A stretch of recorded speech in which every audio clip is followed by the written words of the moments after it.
আসসালামু আলাইকুম। Technique easy এডুকেশনের পক্ষ থেকে সকল শিক্ষার্থী বন্ধুদের জানাই স্বাগতম। শিক্ষার্থী বন্ধুরা, আজকে তোমাদের সবচেয়ে গুরুত্বপূর্ণ চতুর্থ অধ্যায়ের যে পর্বটি সেটা হচ্ছে ঘৃণা। তো শিক্ষার্থী বন্ধুরা, প্রথমে আমরা দেখে নিব ঘৃণার আরবি শব্দটি। তো ঘৃণার আরবি শব্দ হচ্ছে আল বাগদু। আল বাগদু এটা হচ্ছে ঘৃণার আরবি শব্দ। তাহলে আমরা এখানে লিখতে পারি এটাকে ঘৃণা বলা হয়। তাহলে আমরা দেখে নিলাম ঘৃণা শব্দের আরবি অর্থ। এখন এই ঘৃণা শব্দটি যেহেতু আমরা এই ঘৃণার আমরা আরও অর্থ দেখতে পারি, সেটা হচ্ছে তুচ্ছ মনে করা, কাউকে ছোট মনে করা, এগুলো মূলত ঘৃণার শাব্দিক অর্থ হয়ে থাকে। তো আমরা ঘৃণা কাকে বলে সেটা জানবো। ঘৃণা বলা হয় যে কাউকে নিজের তুলনায় অন্যকে তুচ্ছ মনে করা বা ছোট মনে করাকে ঘৃণা বলা হয়। তাহলে এই ঘৃণার পরিচয়ের মধ্যে আমরা আরও দেখতে পারি ঘৃণা করা অবশ্যই একটি খারাপ, তবে বিশেষ ক্ষেত্রে ঘৃণা করা উত্তম।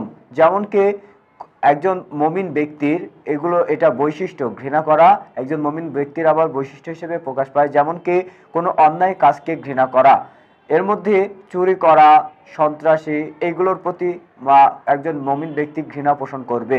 তবে একটা বিষয় আমাদের খেয়াল রাখতে হবে, ঘৃণা অবশ্যই মন্দ কাজকে, মন্দ বিষয়গুলোকে ঘৃণা করব, তবে পাপকে ঘৃণা করব, পাপকে নয়। কেননা পাপ হচ্ছে আমাদের সমাজের মধ্যে বিস্তৃত হয়, যেহেতু এই পাপটাকে আমরা ঘৃণা করব, পাপী ব্যক্তিকে নয়।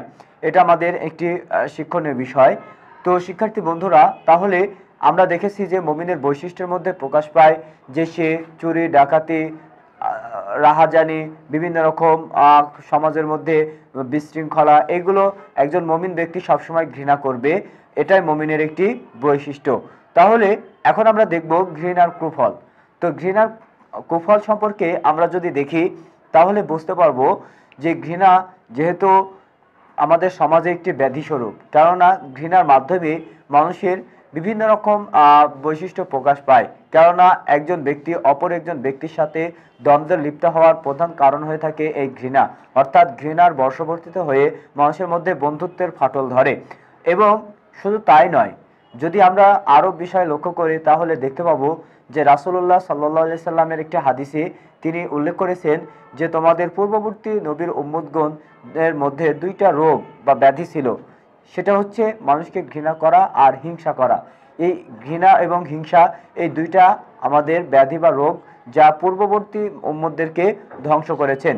এরপরে আমরা আরও যে বিষয়গুলো লক্ষ্য করতে পারি সেটা হচ্ছে যে রাসূলুল্লাহ সাল্লাল্লাহু আলাইহি সাল্লাম বলেছিলেন যে তোমরা একে অপরের প্রতি ঘৃণা পোষণ করবে না, একে অপরের সাথে ভালো বা বন্ধুত্বপূর্ণ ব্যবহার করবে।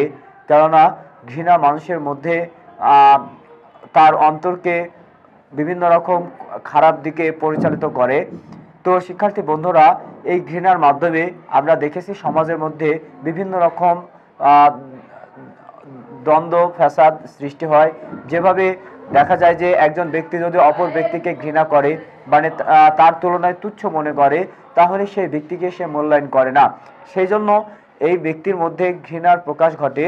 তো আমরা এই জায়গা থেকে যে বিষয়টি শিখতে পারি সেটা হচ্ছে যে আমরা যেহেতু মুসলমান মানুষ, আর আমরা এই মানুষ হিসেবে আমরা দেখেছি যে হযরত আদম আলাইহিস সালাম এবং ইবলিস, এই দুইজন আল্লাহ তাআলা যেহেতু আদম আলাইহিস সালামকে সৃষ্টি করার পরে ইবলিসকে সিজদা করার নির্দেশ দিয়েছিল, কিন্তু তাকে অর্থাৎ আদম আলাইহিস সালামকে সে তুচ্ছ বা ছোট মনে করার কারণে ইবলিস কি করলো, তাকে সিজদা করলো না, তাকে অমান্য করলো।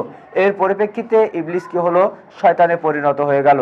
তো শিক্ষার্থী বন্ধুরা, এই জায়গা থেকে আমরা যে শিক্ষাটি লাভ করি সেটা হচ্ছে যে আল্লাহ তাআলা ঘৃণাকারীকে পছন্দ করেন না। অর্থাৎ একজন ঘৃণাকারী ব্যক্তি সে অন্যকে ছোট মনে করে, তাকে সম্মান দেয় না, যদিও সে বয়সে বড় হয়। তো এই জন্য অবশ্যই আমরা ঘৃণা, যদি সেটা মন্দ কাজে হয় তাহলে আমরা মন্দ কাজ হলে সেটা ঘৃণা করব, কিন্তু কোনো মানুষকে তুচ্ছ মনে করে তাকে ঘৃণার বশবর্তিত হয়ে বিভিন্ন রকমভাবে হেনস্থ করব না, এটা ইসলাম কখনো অনুমতি দেন না। তো সেক্ষেত্রে আমরা অবশ্যই এখান থেকে যে বিষয়টি জানলাম যে ঘৃণা কাকে বলে, ঘৃণা শব্দের যে আরবিটি সেটা আল বাগদু, এটা আমরা দেখেছি। এরপরে ঘৃণার যে কুফলটি আমরা দেখেছিলাম যে রাসূলুল্লাহ সাল্লাল্লাহু আলাইহি ওয়াসাল্লাম বললেন যে ঘৃণা এবং হিংসা এই দুইটা বেধি স্বরূপ, অর্থাৎ এটা মানুষের মধ্যে বিভিন্ন রকম বিপর্যয় সৃষ্টি করে। তো শিক্ষার্থী বন্ধুরা, এই ছিল আমাদের এই পর্বের আলোচনার বিষয়। তো এই পর্বের আলোচনার বিষয় যদি ভালো লেগে থাকে অবশ্যই আমাদের চ্যানেল টেকনিক ইজি এডুকেশনকে সাবস্ক্রাইব করবে, লাইক ও কমেন্ট দিয়ে আমাদেরকে আরও উৎসাহিত করবে। আসসালামু আলাইকুম ওয়া রাহমাতুল্লাহ।